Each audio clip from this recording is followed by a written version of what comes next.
سلام به کانال آشپزی من، خیلی خوش اومدین. امروز براتون یه سورپرایز دارم. آموزش یه غذای خوشمزه با کدو سبز که حتی اگر کدو سبز رو دوست نداشته باشید با این رسیپی عاشقش میشید.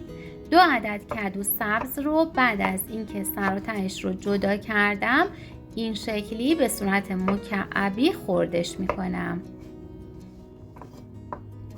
دوستان اگر که شما به سلامت پوست و موتون خیلی توجه میکنید حتما کدو سبز رو تو برنامه غذاییتون قرار بدید، چرا که خواص خیلی زیادی داره، به بهبود سلامت قلب و چشم ها کمک میکنه، باعث لاغری میشه و از مهمترین خواصش هم کمک به کنترل دیابت و چربی خون هستش.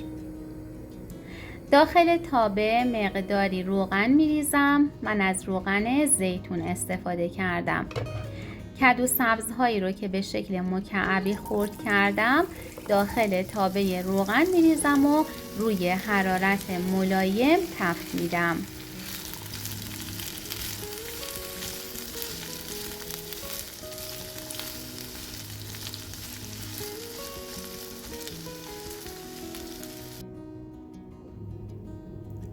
حالا داخل یه ظرفی 3 عدد تخم مرغ رو میشکنم.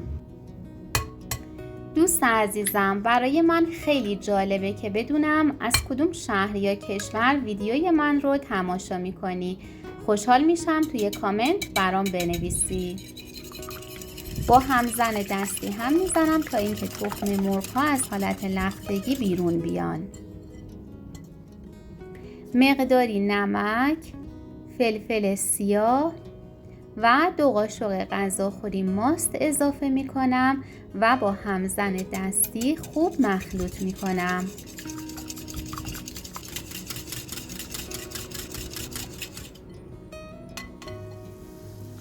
کدو سبزها رو مرتب روی تابه هم می زنم تا به طور یک دست تفت بخورن. چند شاخه پیازچه رو به این شکل ریز خرد می کنم.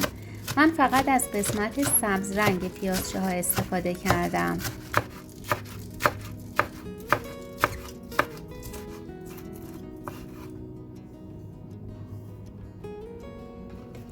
حالا پیازچه های خرد شده رو به تخم مرغ ها اضافه می کنم. چند شاخه جعفری رو هم ریز خرد می کنم و به مابقی مواد اضافه می کنم. حتما از سبزیجات تازه استفاده کنید، چرا که عطر و طعم غذاتون خیلی بهتر میشه.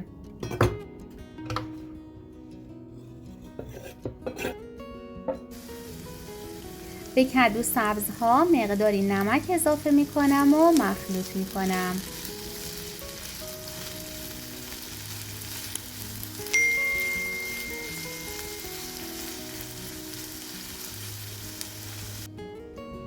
خب حالا چند عدد گوجه گیلاسی رو بعد از اینکه قسمت سبز رنگ روشون رو جدا کردم خرد می کنم. دوستان من عاشق گوجه گیلاسی هستم.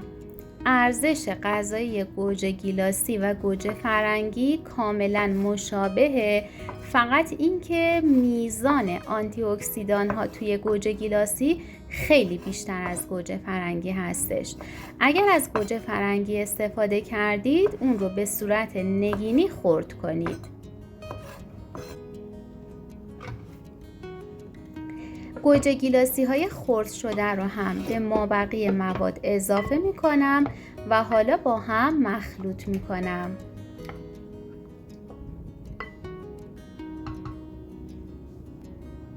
دو قاشق آرد هم به مواد اضافه می کنم. من به جای آرد گندم معمولی از آرد جوی 2 سر استفاده کردم که پروتئین بالایی نسبت به آرد گندم داره. تو هر 100 گرم آرد جوی 2 سر 15 گرم پروتئین وجود داره.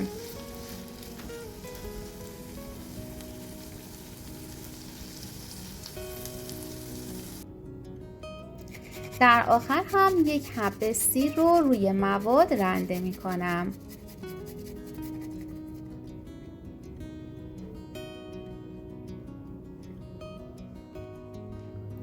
خب حالا موادمون تکمیله. همه مواد رو به خوبی با هم مخلوط میکنم و به کدوهایی که داخل تابه هستش اضافه میکنم.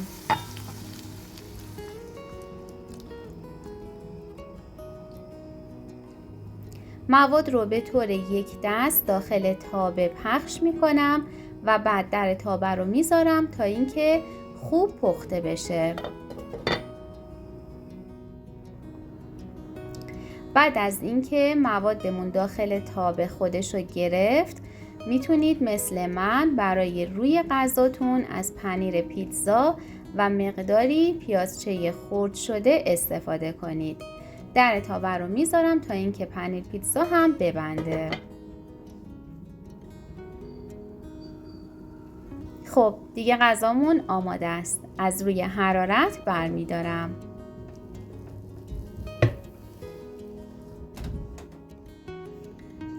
ببین چی شد. یه پیتزای گیاهی سالم و خوشمزه که طعمش تو رو شگفت زده میکنه.